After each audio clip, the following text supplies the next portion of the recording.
तो आज हम पढ़ेंगे कक्षा 3 की वर्कबुक। वर्कबुक में ओसीआर में पहला प्रश्न है, चित्र में दिखाए गए वस्तु के नाम के पहले अक्षर को चुने। ये चित्र है, इस चित्र के पहला अक्षर नाम का कौन सा होगा? चित्र हम देखते हैं, ये चित्र है पत्ती का, एक पेड़ की पत्ती का चित्र है। और प्रश्न कह रहा है कि चित्र में जो वस्तु दिखाई गई है उसके नाम का पहला अक्षर कौन सा? तो पहला अक्षर इसमें होगा प। तो ये हम देखते हैं, ये क, ग, ब और प, तो प सही रहेगा। फिर आगे दूसरा प्रश्न, नीचे दिए गए शब्दों में कौन से शब्द में ई की मात्रा है?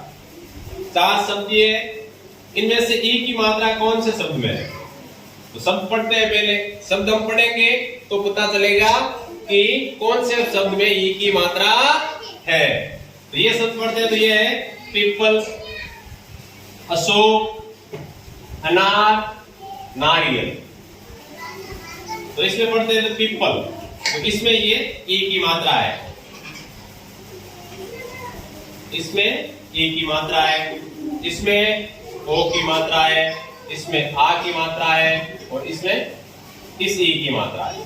तो इन चारों में से ये सही रहेगा। उसके बाद में अगला तीसरा प्रश्न, चित्र में दिखाए गए अंक के नाम के पहले अक्षर को चुने। यानी ये जो चित्र दिखाया गया है, इसमें जिस अंक को प्रदर्शन कर रहे हैं उसमें पहला अक्षर कौन सा होगा?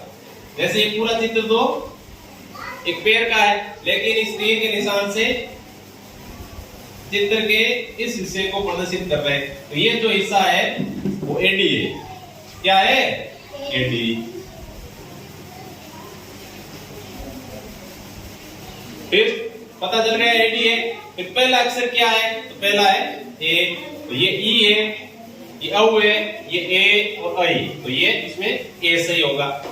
फिर चौथा प्रश्न है, चित्र में दिखाए गए जानवर के नाम के आखिरी अक्षर को चुने। यानी इसमें लास्ट वाला अक्षर कौन सा होगा? पहले चित्र को देखेंगे, तो चित्र देखो पहले। ये चित्र किसका है? हाथी का चित्र है। किसका है? हाथी का चित्र है। तो हाथी कैसे लिखते हैं? हा और थी। तो आखिरी अक्षर तो ये थी है। इसमें देखो थी कहां लिखा हुआ है? तो थी एक तो यहां लिखा हुआ है और एक यहां लिखा हुआ है, लेकिन इसमें सही कौन सा होगा? ये सही होगा। ठीक है। अब अगला प्रश्न है, पांचवा प्रश्न, घोंसले में रहती है। ये घोंसला है, घोंसले में रहती है। अब कौन घोंसले में रहती है? तो चित्र हम देखेंगे तो ये एक चिड़िया का चित्र है। किसका है? चिड़िया का। तो अब चिड़िया कहां लिखा हुआ है? पढ़ेंगे तो चिड़िया, भालू, चींटी, हाथी। तो इसमें चिड़िया घोंसले में रहती है, तो यहाँ खाली जगह में आएगा चिड़िया। क्या आएगा? चिड़िया। ठीक है। भालू घोंसले में नहीं रहता है, चींटी घोंसले में नहीं रहती है और हाथी भी घोंसले में नहीं रहता। अगला है छठा प्रश्न, चित्र में दी गई वस्तु के नाम को पूरा करने के लिए सही अक्षर चुने। यानी ये चित्र दिया गया है, एक कलम का चित्र है, पेन का चित्र है। तो यह दिया है ल म, ल और म, लम। और यह क्या आएगा खाली जगह में? तो कलम है, तो कलम से क ये रहा, यह आएगा कलम। ठीक है। और ये पूरा हो गया नाम, यानी ये कलम है। आगे 6 प्रश्न हो गए। अब 7वां प्रश्न देखो कि चित्र में दिखाई गई वस्तु का नाम चुने।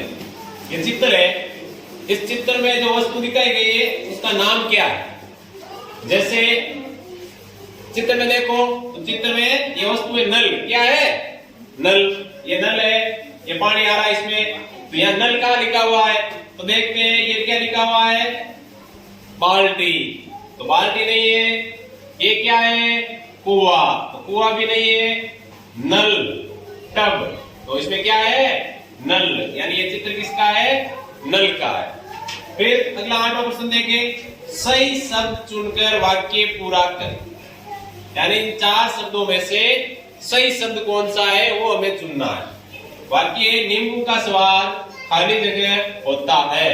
यानी नींबू का स्वाद कैसा होता है? खट्टा, कड़वा, खारा, मीठा। तो हमें पता है कि नींबू का स्वाद कैसा होता है, खट्टा होता है। नींबू कैसा होता है, खट्टा। तो यह क्या आएगा, खट्टा, यानी नींबू का स्वाद खट्टा होता है। फिर आगे अगला प्रश्न, सही शब्द चुनकर वाक्य पूरा करें, यानी इन चार में से कौन सा शब्द आएगा। पहले चित्र देखना है, चित्र देखते हैं। तो ये एक मटकी है, ये क्या है, मटकी। और ये क्या है, इसमें थोड़ा पानी है और कंकड़ है। और ज्यो ज्यो ये कौवा है, ये क्या है, कौवा। और ये है मटकी, और ये कौवा है, एक कंकड़ है, मटकी के अंदर डाल रहा है, पानी ऊपर आ रहा है। फिर वाक्य के देखो, कौवे ने मटकी में डाले। तो कौवे ने मटकी में क्या डाले, कंकड़, पत्ते, घास, फूल।